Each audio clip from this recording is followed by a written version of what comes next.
Good evening, Saturday the 9th of October. One thing I've realized is that a lot of people don't read but listen. I don't know what the percentage is, but it may be about 5% of people prefer to to listen than read.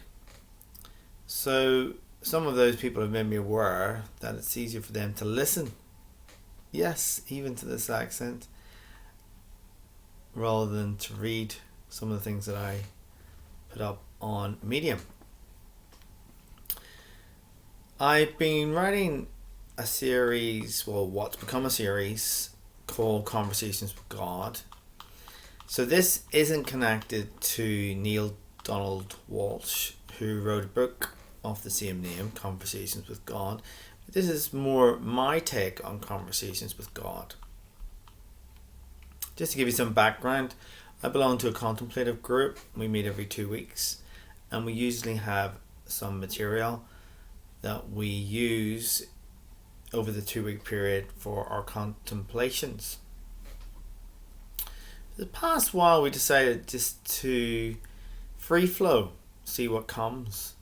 So it's left to each one of us to decide or see what comes. So I guess as I read on, you'll see what came for me. So I sat down on the sofa and hugged myself around its arm that is nearest the window. The sofa just over there. That's the place I like to contemplate. And then I just sit and wait. So contemplation isn't so much about verbal prayer as kind of waiting. A kind of waiting prayer. Most often something comes, and yesterday it was conversations with God. So this was a couple of days ago, if not a week ago. A number of figures came to mind, and I thought it would be interesting to talk with them about their conversations with God. The first character that came to mind was Jesus. No surprise there, I guess. The scene was his temptations.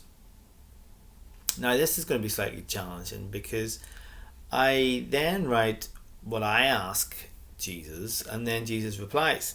So in my head I'm thinking it would be better if I put on a different voice for, say, Jesus, just so that you could distinguish it from my own voice, but I'm not sure how that will work. What's the odds that it's my attempt at some sort of Americanism for Jesus? Let's see. So this is me saying this. It was after you were baptized by John that the temptations occurred. Yes, that's right. I didn't see them coming, but they did. Your story came to mind, but I can't recall you actually speaking to God at that time. Perhaps it's a good place to start, as it is a conversation with the devil. To know the voice of God, you would do well to know the voice of the devil. Yes, I noticed he came after you spent 40 days fasting. Yes, often the devil's voice will come when we are weak and vulnerable. He picks his moments. Not a surprise, when we're down on ourselves, we seem to have the ability to keep descending. You will have noticed that he begins with a doubt. If you are. God never speaks like that. He already knows who you are. He always speaks encouragement first. If there is something to be said, he will say it, but always from a place of love. The devil kind of revealed himself when he moves off questioning who you are and then attempts a deal. He still has an if. So, if you worship me, I will give you the kingdoms. Yes, he introduces conditions, whereas God speaks without conditions. Well, there may be conditions, but not before love. Love is always present, and any conditions will come after love.